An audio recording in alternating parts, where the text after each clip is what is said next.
Welcome to the Daily Freedomist Show. This is your host, Paul Gordon Collier, coming at you live on the Black and Gold Freedomist YouTube channel, which is our live stream channel, and also from Freedomist.com.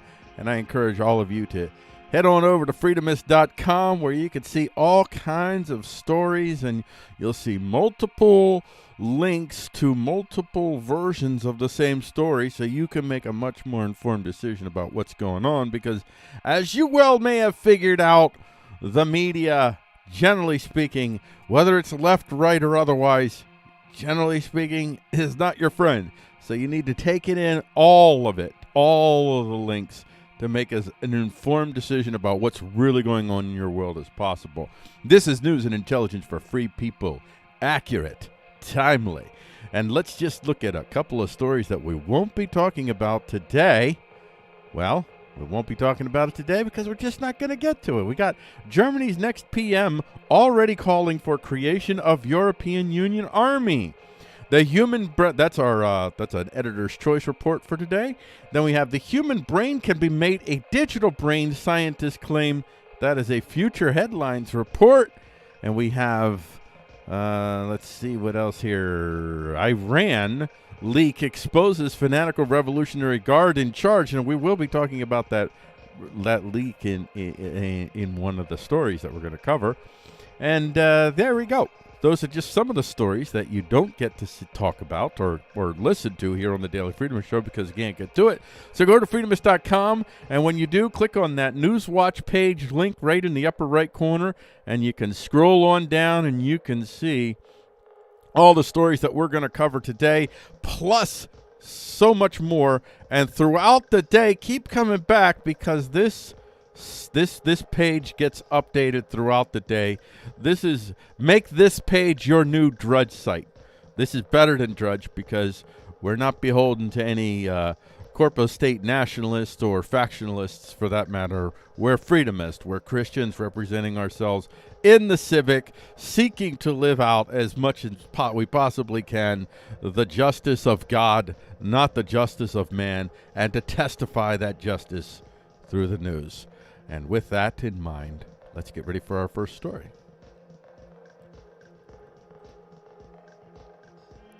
That's scrolling up where you belong. There we go. SCOTUS considers our right to bear arms openly. This is our topic report, and the video title is going to be Supreme Court to determine if we have right to open carry our arms. And the topic is Supreme Court New York gun case open carry. And we have selected our first link here comes from thedenverchannel.com. Supreme Court agrees to take up gun case regarding right to carry for self-defense. And this is an excerpt from thedenverchannel.com.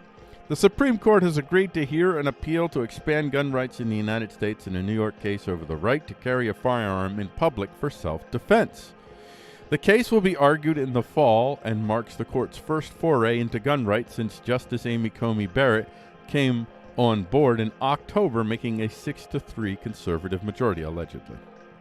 I wouldn't consider Justice Roberts a reliable, quote-unquote, conservative, and it's a shame that all we have are conservatives and progressives on the Supreme Court, but that's a whole other can of worms to talk about.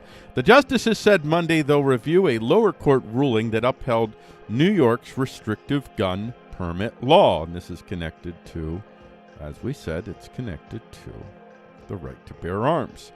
Now, what's interesting about this case is I believe that the Supreme Court has essentially for a long time been looking to punt ever since really the last major ruling was the Heller ruling, and the Heller ruling kind of equivocated somewhat, but shot down Washington D.C.'s attempt to basically make it impossible for human beings to have guns in their homes that they could realistically use to defend themselves from intruders. So the Supreme Court, the way that I view the Supreme Court, on one hand, the Supreme Court really doesn't want to empower we the people to have the right to bear arms that we actually have regardless of the Constitution, regardless of the Bill of Rights, this is a God-given right, the God-given right of a human being to defend themselves realistically within the context of the reality of power that the world possesses that day. So today we're talking about guns. Tomorrow we could be talking about drones. Whatever tools we can utilize to defend ourselves, that's where the issue lies. It's not guns, it's tools of defense, really, is what we're talking about. And the Supreme Court has no desire, because they come from the political power classes, and it's those people that they're still very much cozying up to, very much a part of, and they have no accountability at this point because they're there for life. So on the one hand, they don't want to empower we the people, but on the other hand, they don't want to tick us off. So they'd rather punt. They'd rather continue to punt. Now, finally, SCOTUS is actually taking up a case that could theoretically have significant ramifications both for or against the people. And it will be made clear the nature of the government we have based upon the ruling that the Supreme Court might come to. My suspicion, and I'm a little uncertain on this, but my suspicion is that we will get some sort of half-measure ruling that checks New York somewhat, but leaves the door open for other states to continue to control our ability to defend ourselves. That's the situation that's at hand here. So I'm not sure that we'll get that decisive ruling one way or another, but I will say if we get a ruling that comes out strongly against, that opens up the door for widespread gun control, I think a lot of conservative states, Republican-controlled states, I should say, that may give them pause. And I don't know the ramifications of that. I don't want to lead too much into that, but there you have it. That's my brief analysis. Now, this article here, this headline here, and everything the way this is written for the Denver Channel, seems to be a site that possibly is in favor of gun rights. Just because this was written kind of neutral, yes, kind of neutral. But let's look at more headlines. So here we have opinion, uncomfortable timing for a Supreme Court gunfight from the New York Times, of course. The New York State Rifle and Pistol Association case challenges the state law that limits most licenses to carry a gun outside the home to those applicants who can show that proper cause exists. The statute does not define proper cause, and judicial interpretations over the years have defined it narrowly. And let's see, why is this a bad time for because of quote unquote gun violence, most likely. Let's see what they say. Try a few more stories for free. Whatever New York Times. If you don't want to let me see, then I won't see. So there's that. Supreme Court declines to hear case challenging lifetime gun ownership ban. So I wanted to show this because you see where they're punting. This certainly, why are they not listening to this case? Well, I don't know the details. There may be some, whether it's a technicality, which is often what they try to do, some technicality where, well, you just don't have a right. You're not really an interested party, or whatever the phrase is. The Supreme Court says it won't take up cases about gun ownership for people convicted of nonviolent crimes. Absolutely should. And I'm 100% for human beings, whether they're felons or not, if they've committed nonviolent crimes, if they've done the time, they should get their rights back. They should be able to vote. They should be able to buy guns. Column from, and that was from WKPW.com, and just a couple more headlines here to go over real quick. Gun advocates watching Supreme Court case. This is from Table Qua Daily Press. Ask PolitiFact, is the Biden administration pushing for no-knock raids to seize guns? Well, sure. Maybe not directly. I'm sure they said no. Supreme Court passes on 3 Second Amendment cases, usatoday.com. Supreme Court takes up case which could give New Yorkers right to carry guns in public, independent.com, the Independent UK. And finally, Supreme Court to take up right to carry guns for self-defense. And there's that. And then we have the next story here that we're going to get to. Let's get you prepped up so we can get this right. Launch right into this one. Aborted fetuses are being bought and sold by the federal government. This is a Christian Headlines report. And I have to say, I put this story out yesterday, and the way that we're doing the show now, I'm putting stories out most of the stories, not all of them, but most of them the day before, so that I get a good sense of the stories that people are interested in. And this story didn't get a lot of traffic, didn't get a lot of notice. I'm not sure why it didn't get noticed, but I put it in the show anyway because I think this is a pretty significant story. This goes to the heart of the nature of abortion, and the video version of this story is going to be called "Federal Government is Selling the Dead, the Discarded Corpses of the Aborted." And we'll get to this Christian Headlines report. We're just going to get to this story here. I think we might primarily just talk about this story here, but we'll see how it goes. Top 10 sickening details of how federal workers traffic dead babies. This is from The Federalist. This is an excerpt from The Federalist. This article contains disturbing information about human dismemberment. In what should have been a national headline, the exposure of the U.S. government's involvement in trafficking aborted baby bodies is now even more newsworthy following last Friday's announcement from the White House at President Biden's direction. The Department of Human Health Services, the U.S. Well, let me go to the article here and get this. Now, I got the important excerpt right here related to our story, but I'm going to get back to what they have to say about the Health and Human Services here in a moment. The U.S. Food and Drug Administration paid an estimated $2,000 per individual baby, at times adding up to $12,000 per box of harvested organs. Email records confirmed the FDA agreed to prepay Advanced Bioscience Resources, likely the country's largest fetal tissue trafficking firm, an estimated $2,000 for each aborted child, adding up to $12,000 per average box of tissue with shipping and packaging fees.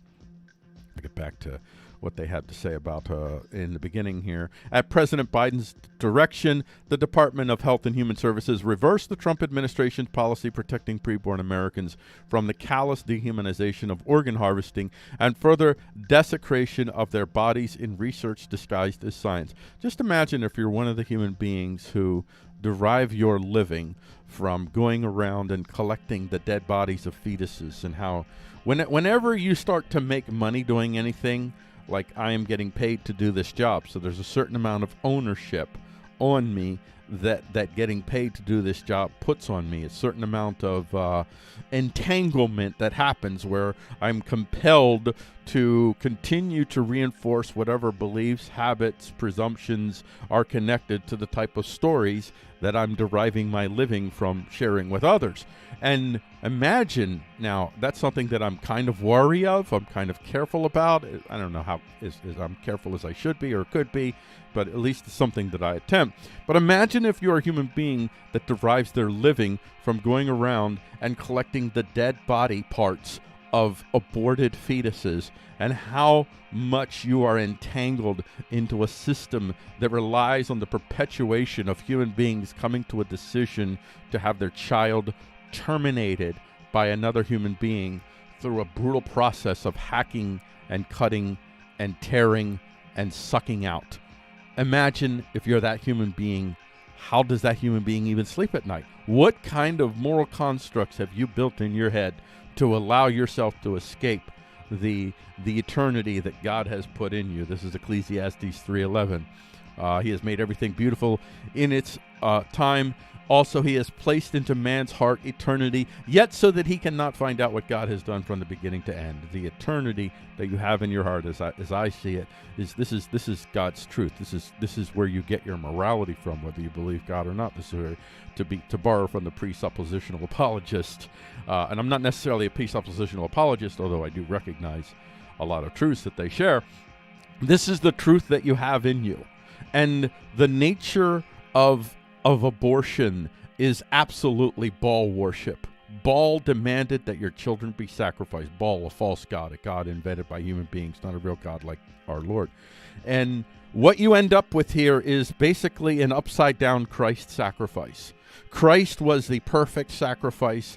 He was the perfect sacrifice. He was the unblemished lamb, and he went to the slaughter voluntarily, consensually. He went to the slaughter, and he went to pay for our sins so that we could be free from sin. Not that so we could keep on sinning, but so that we could be free from sin. Abortion, it takes an innocent life, not even as innocent as Christ, because that unborn child is not even as innocent as Christ, but still innocent compared to us. That innocent life, and you take it to the altar against its will, non-consensually, and you slaughter that child so that sin can continue. It is the absolute reversed Christ image. And any nation state that allows for legal abortion is, well, putting itself under great condemnation. And in the patterns of God, when you live out the patterns of God, if you're not following the patterns of God, surely the whole world around you will begin to disintegrate. And we could see since 1973, I don't want to make an exact cause and effect correlation, but no, I suspect there is a precise cause and effect correlation, but I don't think that you could scientifically make that claim necessarily. You can't scientifically rule it out either, but I would say that there's a direct cause and effect between the morality of the American people and what happened in 1973 with Roe v. Wade. And our morality began to decline, and it's getting worse and worse and worse. So now we worship the created, and we call upon our children to be sacrificed, not just through abortion, but in all kinds of other ways. And I'll get to that in other episodes, I'm sure, that we call upon our children to be sacrificed so that we can keep on sinning. Well, that was a grim topic, and I tried to handle that with as much ungrimness as possible, but it's very, very difficult. That was a very difficult story to not break down into shrilleries that I try to avoid on this show. Okay, let's get to our next story. George Floyd death not found to be hate crime, according to Minnesota AG. That's Attorney General to you and me. I like just say AG. And the title of the video is going to be Minnesota AG says Derek Chauvin not guilty of hate crime in George Floyd murder. And there's a topic report, and the topic report is George Floyd Chauvin verdict fallout, not hate crime.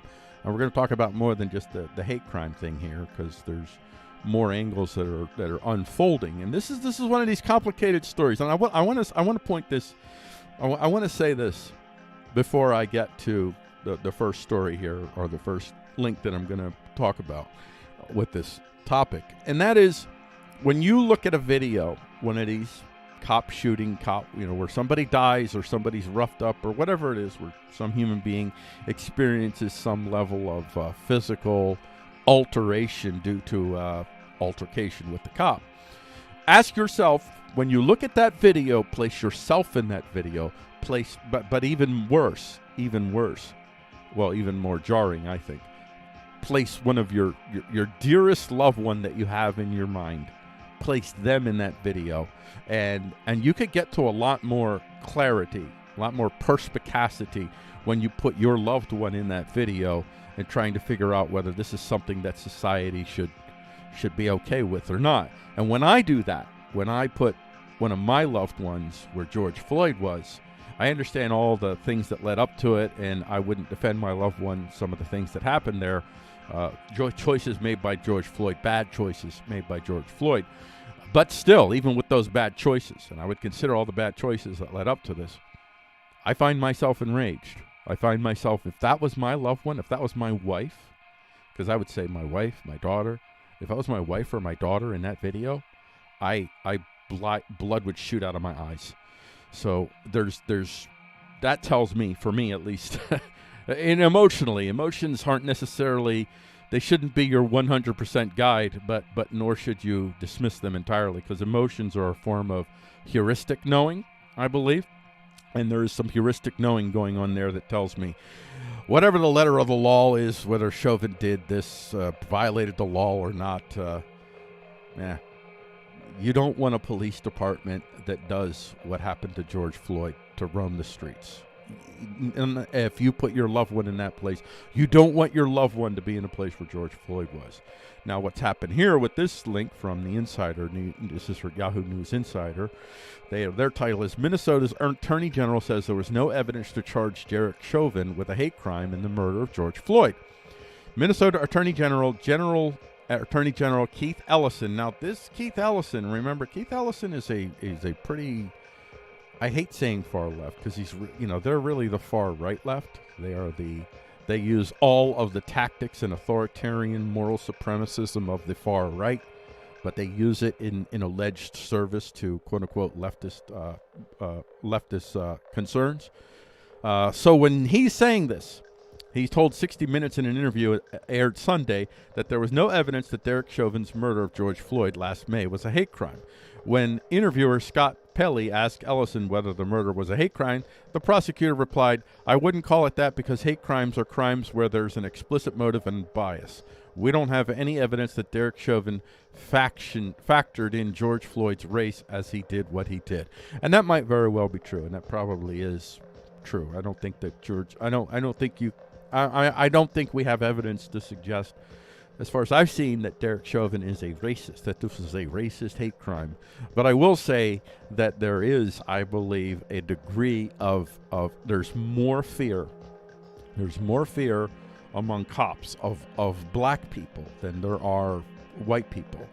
And that is a problem. And and there may be, maybe because of their experiences, they built this up. And this isn't just amongst white cops, by the way. I believe black cops also fear black people, especially black young men. They're feared far more, I think, than most white people are. So I don't know, in the critical theory world, that would be racism, and I don't think that's racism. I think there's other reasons for that. It has to do with majority-isms, and it has to do with the way that our mind makes associations.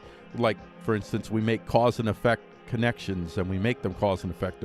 There's correlations that are not necessarily cause and effect, but we make all correlations cause and effect. So if you experience a situation where, for other reasons outside of race, you have more black people that are doing more violent crimes in the area where you're policing, you tend to build up some unintended connections there, and that's something to explore. More headlines here connected to this. Well, another one from Yahoo News. This is from Axios, though. We didn't have evidence George Floyd's killing was a hate crime. And then we have some other things that are falling out as a result of this George Floyd verdict. We have Charlie Baker Police Officer Standards Training Commission accountable, George Floyd, Derek Chauvin, M.A. So I don't know what that headline actually means, but I think I do. Let's see if this actually explains it. A newly minted commission tasked with certifying and regulating law enforcement officers in Massachusetts has a long road ahead of it before members can dive into the bulk of their work, the chair of the body said Monday during a swearing-in ceremony. So this is just their swearing in. And I think that this goes to the heart of part of, if Chauvin didn't actually break the law, I'm not saying whether he did or didn't. A jury found him guilty for whatever that's worth. If Chauvin did or did not break the law, if these are in fact the policies of the police, well, then the policies of the police, well, that might be a problem. Again, put your loved one in that situation and ask if you would like people that carry guns with them, that whenever they make an interaction with someone, there's a threat of violence involved, and they confront people over nonviolent crime issues, over issues that don't have to do with human beings even directly hurting one another, violently or otherwise. And you have these policies in place. Do you want to live in that world? Do you want to live in a world with these kind of human beings that have this kind of power and have these types of policies that could put you in a situation where somebody can put their head on your back and neck area for 8+ minutes? That is a good thing. Pushing for votes for the George Floyd Justice in Policing Act from WSN.com. How MMA fighter Don Williams helped achieve justice for George Floyd. That's from TheGuardian.uk. I don't have time to go into that, but there it is. Biden says he wants unity. He can prove it by supporting Tim Scott on police reform. That's from dentonruck.com, and I believe Tim Scott is a conservative. Chauvin verdict looms as 3 ex-officers face trial in George Floyd's death from NPR.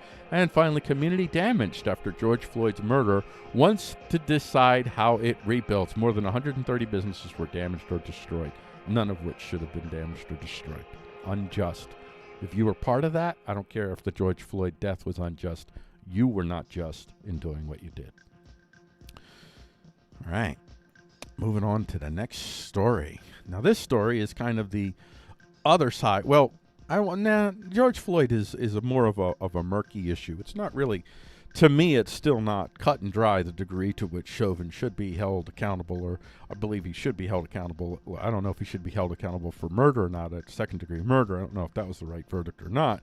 But at the very least, there's some accountability, some jail time accountability, I believe, that should happen with that. So the George Floyd case it's kind of murky in that, well, the way that I see it in the well, I'm not even recording yet. Hold on. Let's do this again. False start. Ready? Here we go. 20-second video of Andrew Brown Jr. leads family to declare he was executed with hands on wheel. And this is a topic report. And the video version of this is going to be called Andrew Brown Jr. Police Shooting Was Execution, says family, after watching 20-second video. And we just did, if you're watching the whole show, if you didn't, go to the Black and Gold Freedomist channel and watch the whole show in replay, in which we talked about the George Floyd case being somewhat ambiguous. It's not ambiguous to me in terms of something went wrong there and there was injustice, but it's ambiguous as to the degree to which there was injustice. Was it second-degree murder type injustice? But in this case, more and more, and I'm still open to finding new evidence, new information that might make me change my mind. But so far, the Andrew Brown Jr. case, more and more appears that something went badly wrong here, and that this was actually, if BLM is looking for an unjust killing of a black man by the police with which to stir people up into hate and frenzy and fear so that they could somehow believe that if they destroy businesses that'll get them what they want, and that they're somehow justified in burning businesses. Well, here they might just have a case that actually fits the bill, and you won't be able to look at it and say, oh, no, because of this or this or this. So what happened here? Well, let's go. This is a topic report, and the topic is Andrew Brown Jr. Police Shooting, North Carolina. Police shooting of black man in North Carolina in an execution, family's lawyer says. And this is from cbc.ca, and here's the excerpt. Lawyers for the family of Andrew Brown Jr., a black man shot by sheriff's deputies in North Carolina last week, said body cam video showed Brown had been executed and accused officials of showing them only a small portion of the video evidence. Lawyers for the family said the 42-year-old Brown had his hands on the steering wheel of his car and was complying with police orders when he was gunned down, leaving a trail of shell casings in the driveway of his home in Elizabeth City. And this is, that was my brother calling. My identical twin brother, by the way, who wrote this book, The Capitalist Manifesto, with Ralph Pinko, which you should buy. Just a little side note there. Lawyers for the family said the 42-year-old Brown had his hands on the steering wheel of his car and was complying with police orders when he was gunned down, leaving a trail of shell casings in the driveway of his home in Elizabeth City. They were shooting and saying, "Let me see your hands," at the same time. Chantel Sherry Lassiter, one of a team of lawyers for the family, told a news briefing on Monday. This might just be one of those situations where, and I put this story in here. This is a different Brown, but I do searches, and I happen to snag this story. And this is Isaiah Brown shot by deputy who mistook phone for gun. Attorney says. This is from USA Today. A Virginia man is in intensive care after a sheriff's deputy shot him 10 times outside his home early Wednesday, his family said. Isaiah Brown, a 32-year-old black man, was walking down the street away from his house in Spotsylvania County and was on the phone with a 911 dispatcher. So there you go. That's what we're dealing with. So there we go. That might be very well what happened. And again, like I said in the other story, you have a situation, I believe I don't know if it's racism as much, and because this is something that I think is true for black cops, Mexican cops, or should I say Hispanic cops, because we're lumping all human beings together into that big overarching category, or white cops, another, I think, artificial lumping of a bunch of human beings into one category. Whatever the case might be, I believe that it's much more the result of cause and effect associations made that are really not. There's some correlation there, but it's not cause and effect. And that when they're experiencing, for instance, an inordinate number of black people committing crimes, what's behind that is, when I say systemic racism, I don't mean in any way, shape, or form the way that the critical race theory people use that term, because it's pretty invidious the way they use it. But I do mean in terms of there is a system that facilitates discriminatory action against individuals, not necessarily based on their skin color, but in fact, in point of fact, and how it's lived out, it's kind of skin color. Although there are generations of poor white welfare families that also have experienced some level along this line as well, but not to the extent that I'm talking about with the black community. But you have a systemic racism in the form of a welfare program that was enacted in 1968, whenever the war on poverty thing happened, and which for some reason written by white men who wrote this created this welfare program that required black people, or didn't require black people, but in effect, I believe it was created because they knew fundamentally, and at least initially, it was the black people that were going to overwhelmingly need this service in the start because of the actual, like, real hardcore systemic racism that they were emerging from, that you couldn't have a husband. You couldn't have if a woman wanted to get help for herself and her children, she couldn't have a husband. So they broke down the black community by removing black fathers from the family, and the welfare system didn't give them enough to build their own stuff. It just gave them enough to barely survive, and it made them subsistent, and it made them dependent upon the Democratic Party. And this was the work of the Democratic Party, and it continues to this day. The Democratic Party is going to go down as one of the most, I mean, I don't know if the Republican Party will come out all that favorable in the end either, but the Democratic Party is going to come down as one of the worst parties in the history of the United States of America for the bloodthirsty racism and bigotry that it exploited and continues to exploit to this day. And you can see it in black communities where generations of families have been destroyed by this insane welfare program. And so that is what you're experiencing. That is what you're seeing. You're seeing communities that are fundamentally broken by federal policies enacted by Democrats, approved by Republicans, and no real effort by Republicans to change anything significant. Never a real offer to black communities to help lift them out, because they're kind of complicit in it, because they just said bootstraps. That was their response. And they blamed the black community for not having fathers. That was their response. They offered black communities no viable alternative to the Democrat Party. And I think I'm going to end this video here. Not the whole video, folks. Just that part. We're going to get to our next story. Don't worry. We're going to the next part right now.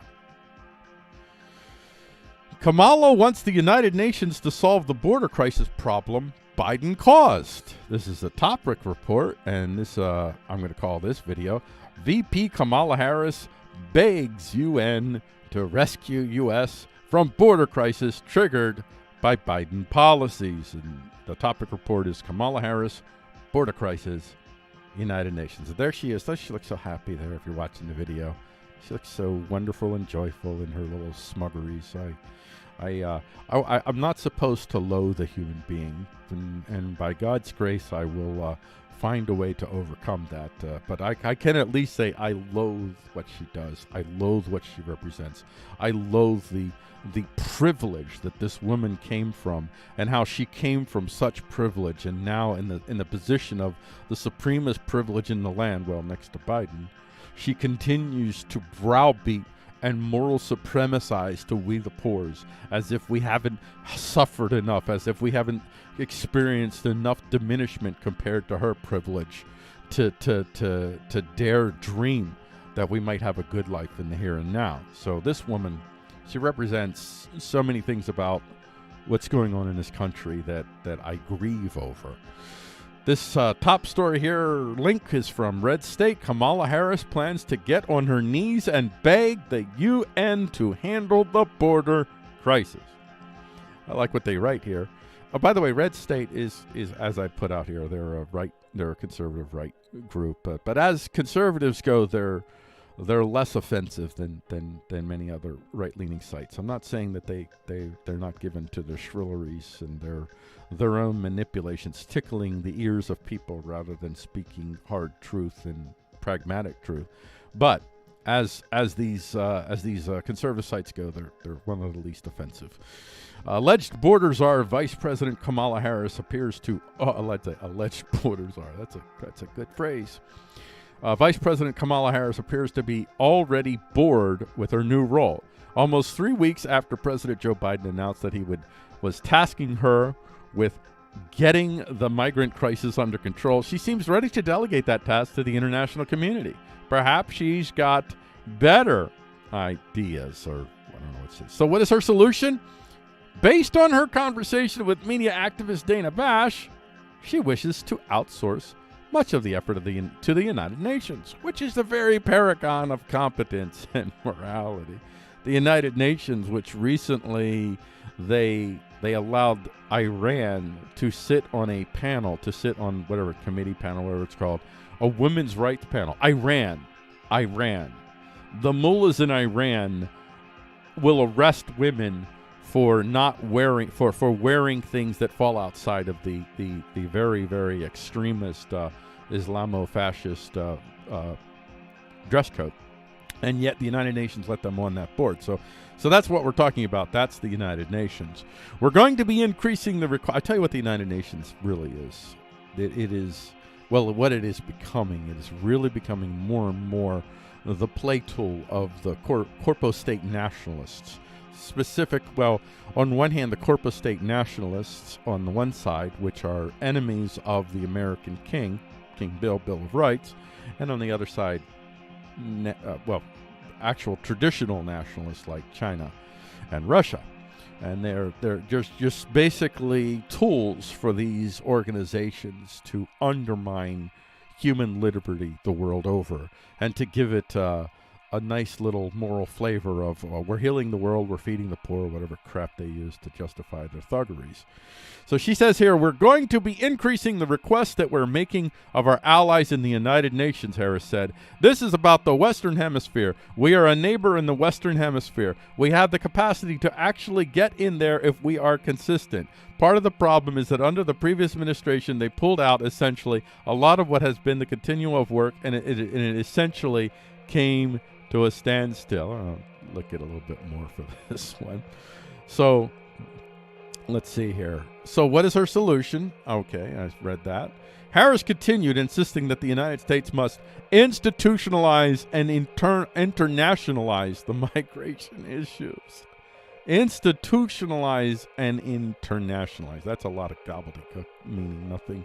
It just means basically that we're going to continue to use the migrant crisis that we created to instill fear and hate in we the poors, so that we willingly hand over our freedoms to these corpo state nationalists. And she is a corpo state nationalist. She's not an American. She's a corpo state nationalist. Corpo state nationalists are not Americans because King Bill, the Bill of Rights, fundamentally gets in the way of their program, which is to standardize the world so that they can move their goods and their services, which are designed to create humans rather than serve humans, make humans in their image rather than serve humans, so that they could do so with the relative amount of with as much amount of ease as and less expense as possible. When you have to deal with multiple standards through multiple nation states and whatnot, wow, that can get very messy. So they'd like to harmonize all that, make it a lot easier for them. This has to be a function of an American priority. That's not an American priority at all. But we are a neighbor in the Western Hemisphere, she said,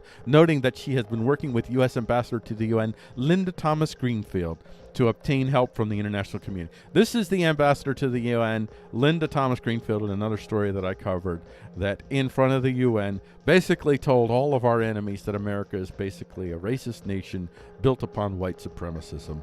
That is our ambassador to the UN. That is not a woman who represents the United States of America. That is a woman who represents the corpo state nationalists who use fear and hate, and I'll say this over and over again, who use fear and hate to convince we the poors that we should hand over more of our freedoms, more of our liberties, more of our options over to them so that we could be saved by whatever devils that they have created in our minds to give us the fear that causes us to turn to them rather than to say Christ.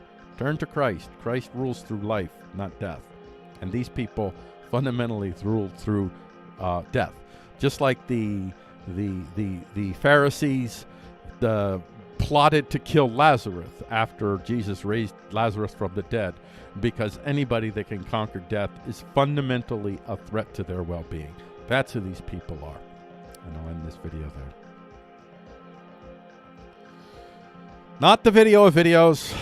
Well, this is the last story of the video, so it's going to end soon, folks. Sorry. I know you guys are having fun and enjoying this, but it's going to come to an end. It has to. John Kerry spills the beans on Israel strikes in Syria to their enemy, Iran. Leaks reveal. And this is from our top stories report, and I'm going to call this top story, Did John Kerry reveal top secret info to Iran when he told them about Israel missile strikes in Syria? And this is John Kerry, Israel, Syria strike, Iran top secrets. We get to our top link here. Secret recording of Iranian FM reveals John Kerry told him about Israel strike in Syria. That's from Breitbart. Oh, they have a typo. I think they meant reveals. It says rebels. Maybe it is rebels too. And here's an excerpt from it.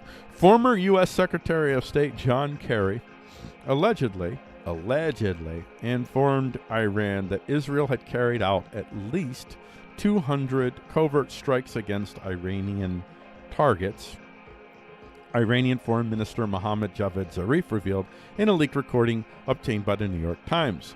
According to the Times, Zarif revealed he was often kept in the dark regarding security matters, sometimes to his embarrassment, and that, to his astonishment, Kerry, who continued meeting with Zarif even after leaving office, that's very interesting, continued meeting with Zarif even after leaving office. See that? This man is, in the truest sense of the term, this man is an American traitor. He is the corpo state nationalist of corpo state nationalists, if you ask me. And I'm sure that he's bitter that he doesn't get to be the one in charge, that he doesn't get to be the weekend at Biden that is the Biden administration. The Weekend at Bernie's is the reference there. I think if you've seen the movie, you know what I'm talking about. That he doesn't get to be the weekend at Biden that gets to lord it over the pores of America, browbeating with moral supremacism while he undermines the one remaining protection that they have against the corpo state nationalist, which is King Bill, the Bill of Rights. So he continued to meet with Zarif even after he was out of office, and told him that Israel had attacked Iranian interest in Syria at least 200 times. Now, of course, John Kerry, because when I made this report, this latest thing hadn't come out yet, and I want to go to this. Let's go to this here. Alrighty, and let's get the news here. John Kerry denies ever having discussed Israeli strikes in Syria with Iran's foreign minister. Did John Kerry share secrets? Israeli ops with Iran. Climate czar faces resignation calls. He should say more than resignation calls. He should face criminal charges for that. I mean, let's see what Google has to say. Let's see. Google, what do you have to say? Kerry denies discussing Israeli strikes with Iran. DHS will review how it handles extremism. That's what you're going to show for this search? That's interesting. Yeah, I'm following this story, by the way. DHS will review how it handles. Yeah, I'm following that as well. Let's get back to this, though. So we got a little bit more here. for our top stories report, we'll just go over some of these here. We have Louisiana public university leaders reject COVID vaccine mandates. That's from the College Fix. And we have UK leader denies saying hundreds of bodies better than lockdown. And that, I'll read the excerpt for that one. That's interesting. British Prime Minister Boris Johnson has denied a press report which quoted him as allegedly saying he would rather see bodies pile high in their thousands than impose a third national lockdown on the country. I'm inclined to believe he probably didn't say that, but I don't know. But the media being what it is, the alleged anonymous sources trick. Beaver temporarily cut off remote town from outside world by chewing through fiber optic cable. This is from RT. And this is a small town in British Columbia, Canada, was plunged into the dark age. Practically, without the internet, that's enough to say you're plunged into the dark ages. That's amazing. After a mob of beavers gnawed their way through fiber optic cables supplying phone, TV, and internet. Nice. I don't know if you should say that you're in the dark ages because you don't have phone, TV, and internet. I don't think the 1700s had any of those things. And that's the age of the Enlightenment. There's a story there to talk about. The failure of the age of Enlightenment, how it led to the 20th century ultimately, which is wholesale death. And 21st century looks to try to tell the 20th century, hold my beer. Judge dismisses lawsuit to block transgender females from competing in female sports. That's legal insurrection. Florida family reportedly makes $1 million selling bottles of COVID-19 cure. I laugh, but it's not really funny. It's funny, but it's not. It's pretty hideous. And that was nothing more than bleach. Now they're facing charges. This is from theblaze.com. Yeah, they should face charges. And anybody that may have bought these and then took them and then died, then there should be some serious multiple charges. I don't know how many people took these and what the results of the cases were, but if anybody died, they should be held accountable for that. Maybe murder, maybe second-degree murder. Beijing tells Australia, I don't know all the specifics of what first, second, third-degree murder, but I think second-degree murder probably applies. Beijing tells Australian Defense Minister Peter Dutton to abide by one China principle after Taiwan warning. Oh gosh, these guys. I mean, you have your wolf policy and then your soft power policy. This is the wolf policy of Beijing, and Chairman Xi is coming unhinged, and I'm happy to see it. Oh well, yeah, because it's making people less and less tolerant of China. That's the nation state, not the people. Excerpt here. Tensions between China and Australia may escalate further. Diplomatic observers have warned after the Australian defense minister said conflict with Beijing over Taiwan should not be discounted and suggested a Chinese port lease could be terminated. Could be, should be. Nobody should be doing business with these fascistic nationalists. No one. Least of all, well, you know who's in bed with these fascistic nationalists up to their ears? While they preach that they're against fascism, while they use the boogeyman of fascism, even though there is some real threats of fascism from the right, I don't want to say that, but again, it's degrees. While they use that and they browbeat the rest of us with their moral supremacisms, the people who rely on China for their very power, their ability to make people rather than serve people, it's the corporate state nationalists right here in America, in bed with and led by and led with and leading, I should say, the Democrat National Corporation and the RNC, which is the Washington Generals of this basketball game, if you will, the Republican National Corporation. And there you go. That's the end of this story. Well, the end of this top story report. And there you go, folks. That has been the show. I hope that you enjoyed the show, and you be sure you go to, I want to make sure that you go to Freedomist. Go to the Freedomist show. You got to go to the Freedomist. And there it is, the Freedomist. Click on the Freedomist there. Go to the Freedomist. We only have 13 subs on here. We just started this not too long ago. We had 0 subs a couple weeks ago. So we're getting a little bit more. And you can see that we're live streaming right there. You see that? See that live streaming? So be sure you subscribe to the Freedomist and go here and go to our playlist and put our playlist in your library. We have the Freedomist Short Library and we have the Daily Freedomist Library, our playlist. Put those in your library for your YouTube channel so you never miss a short and you never miss a show. And when you're done, you go back to freedomist.com, and when you go to freedomist.com, then you click on here to the Newswatch page, and after you click on the Newswatch page, bada boom, bada bam, Bob's your uncle, you're going to get a little pop-up there. Be sure you do that for $10 a month. Of course you want to do that. And then you get all the links you want. And not only that, but when you're done with all that, be sure you click on here, The Capitalist Manifesto by Ralph Benko and William R. Collier Jr., forwarded by George Gilder, a very well-respected futurist, by the way, in which they outline exactly why it is that the capitalism that you know and love today, if you do love it, and if you hate it, if you know and hate today, that isn't the capitalism even described by Adam Smith. Adam Smith's invisible hand had a virtue behind it. Without the virtue, the invisible hand doesn't work.